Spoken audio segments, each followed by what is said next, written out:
Guys, so ngayon pala, re-review natin itong Taran Tactical Combat Master. Ayan. Galing sa Lazada. Good trader. Ngayon, tara, review na natin. So, ito. Ang na to, maganda dito. Hindi siya basta-basta pumuputok na parang ibang pellet gun. Pag ginano mo, putok agad. Siyempre, gumaganto. Nag-i-stop siya. Lagyan mo, pipindot mo lang siya dito. Dapat, hindi mo muna ito ipuputok tsaka may pipindot kasi titigas to. Pwede masira yung spring niya sa loob. Kaya may masira na part sa loob niya. Ang gagawin nyo, pindot to. Ito. Pababa, hindi pataas. Tapos yan, tsaka napuputok. At ang kinagandaan din ito, meron sa safety features. Ito, angat mo lang yan. Tsaka dyan na yan po. Di na yan pumuntat ng katena at yung kasaan.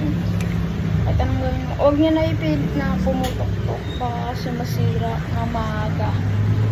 Kaya gawin mo, baba mo na lang. Tsaka mo gamitin.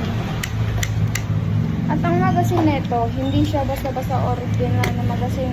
Sa ibang pellet gun, may mga walang ganito. Ito kasi, natatanggal ito. Ayan. Kita nyo natanggal. Natatanggal yan. Kahit pag bumili kayo nito, hindi pag natanggal to, hindi ibig sabihin na sira na. Natatanggal talaga to guys. Ayun o. And kung gusto kayo maglalagay na balat din yung mano, dahil wala naman yung mga spring dito na ano, andyan lang yan o.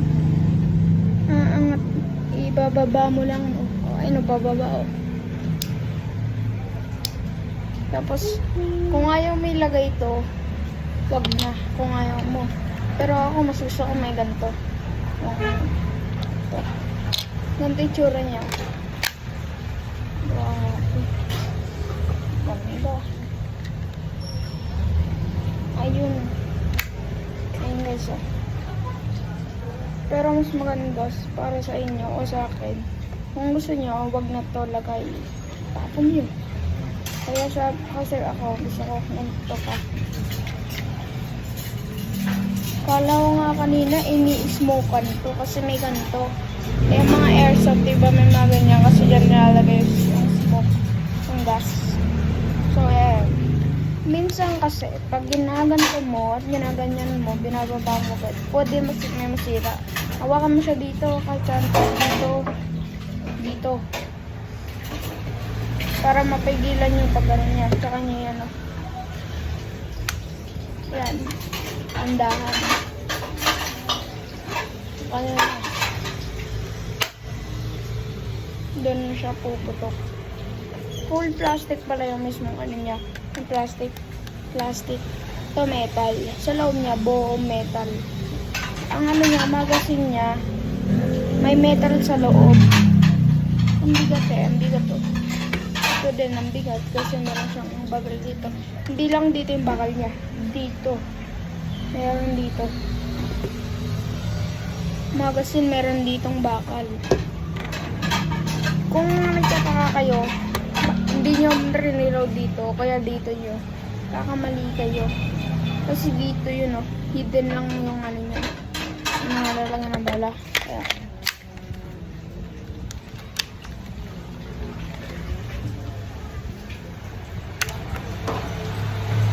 Kaya dun na siya, tutok. So, yun lang. Tapos, ayun. Maganda siya. 10/10. At may front sight siya and back sight. Anong kinakagandaan nito. Kaya pag ikaw puputok, maganda. Tapos, napapanood ko sa ibang YouTube kasi bakal to. Mas maganda kasi kung black kasi kinakalawang daw yung dito niya eh. Kinakalawang. Ito hindi. Hindi naman ito kinakalawang. Ito lalagay sa ano. Ayun siya, naiikot siya. Para, ayun. Kaya, tatanggalin to guys. Ito. Diba? Kasi niya natatanggalin eh.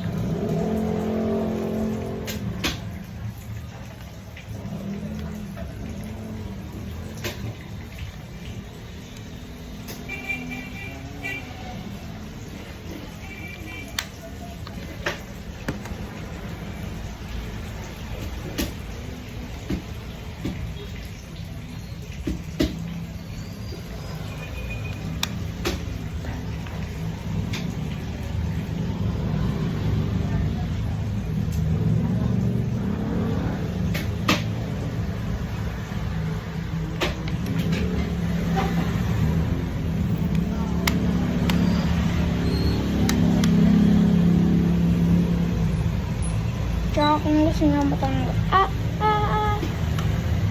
Ipit ako.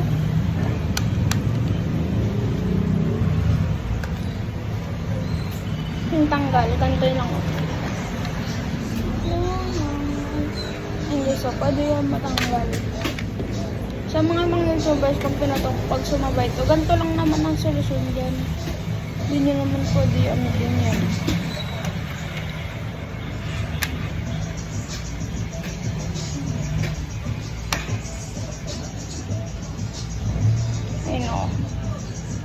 Dali lang naman kasi design lang yan.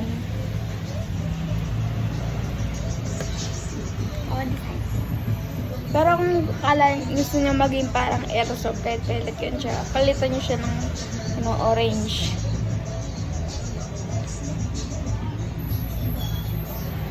Palitan niyo siya ng orange. Yan, so yun lang guys. Bye! Test na natin ito maya.